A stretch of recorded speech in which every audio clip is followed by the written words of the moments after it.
আসসালামু আলাইকুম ভিউয়ার্স। আশা করি পরম করুণাময় আল্লাহর রহমতে সবাই ভালো আছেন।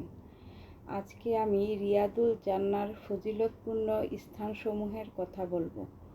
উস্তাওয়ানা হান্নানা রিয়াদুল জান্নাতে রাসূলুল্লাহ সাল্লাল্লাহু আলাইহি ওয়াসাল্লাম এর মিম্বরের ডান পাশে খেজুর গাছের স্থানে নির্মিত এই খুঁটিটি। রাসূলুল্লাহ সাল্লাল্লাহু আলাইহি ওয়াসাল্লাম এই খেজুর গাছের সাথে ভর দিয়ে খুতবা দিতেন। নতুন কাঠের মিম্বর তৈরি হলে পুরনো মিম্বর স্থানান্তরের সময় এই শুকনো খেজুর গাছটি উচ্চস্বরে কেঁদেছিল। 2. উস্তাওয়ানা সারির এই খুঁটিটির স্থানে রাসূলুল্লাহ সাল্লাল্লাহু আলাইহি ওয়াসাল্লাম ইতিকাফ করতেন এবং রাতে আরামের জন্য তার বিছানা এখানে স্থাপন করা হতো। এই খুঁটিটি রওজা শরীফের পশ্চিম পাশে জালি মোবারকের সাথে লাগানো। উস্তাওয়ানা উফুদ বাইরে থেকে আগত প্রতিনিধি দল এখানে বসে রাসূলুল্লাহ সাল্লাল্লাহু আলাইহি ওয়াসাল্লামের হাতে ইসলাম গ্রহণ করতেন এবং এখানে বসেই কথা বলতেন।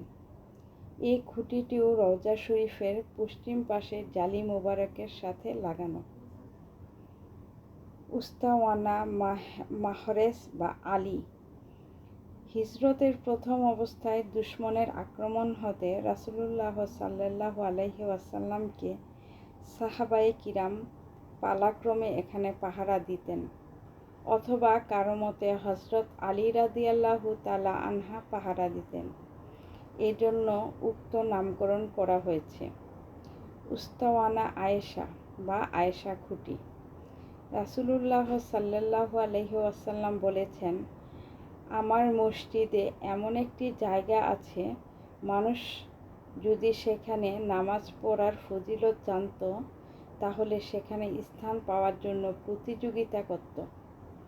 স্থানটি চেনার জন্য সাহাবায়ে কিরাম চেষ্টা করতেন।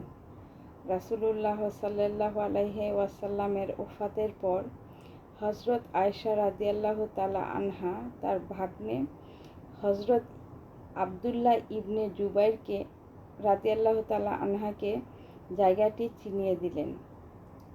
এটি সেই খুঁটি। এই খুঁটিটি উস্তাওয়ানা উফাদে পশ্চিমে রিয়াদুল জান্নার ভিতরে।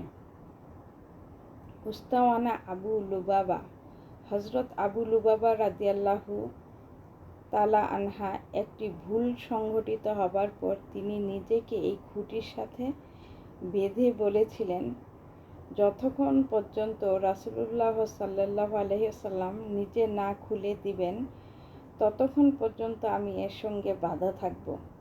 রাসূলুল্লাহ সাল্লাল্লাহু আলাইহি ওয়াসাল্লাম বলেছিলেন, যতক্ষণ পর্যন্ত আল্লাহ আদেশ না করবেন ততক্ষণ পর্যন্ত খুলব না। এভাবে দীর্ঘ 50 দিন মতান্তে 7 দিন পর্যন্ত হযরত আবু লুবাবা রাদিয়াল্লাহু তাআলা আনহার তওবা কবুল হয়। অতঃপর রাসূলুল্লাহ সাল্লাল্লাহু আলাইহি ওয়াসাল্লাম নিজে তার বাঁধন খুলে দেন। এটি উস্তাওয়ানা উফুদের পশ্চিম পাশে রওয়াজে জান্নাতের ভিতরে অবস্থিত। উক্ত ফজিলতপূর্ণ খুঁটিসমূহ ছাড়াও রাসূলুল্লাহ সাল্লাল্লাহু আলাইহি ওয়াসাল্লাম যে স্থানে দাঁড়িয়ে নামাজ পড়তেন সেই মিহরাব বা মিম্বর এখনও এই রিয়াদুল জান্নার ভিতরেই আছে। উল্লেখ্য যে এই মিম্বরের নিচেই হাউজে কাউসার অবস্থিত, আর রয়েছে হযরত বেলাল রাদিয়াল্লাহু তাআলা আনহার আজানের দেয়ার স্থানটি। রিয়াদুল জান্নাহ উক্ত খুঁটিসমূহের কাছে নফল নামাজ, দোয়া, তওবা, ইস্তেগফার করে কান্নাকাটি করার চেষ্টা করলে ভালো হয়। আল্লাহ হাফেজ।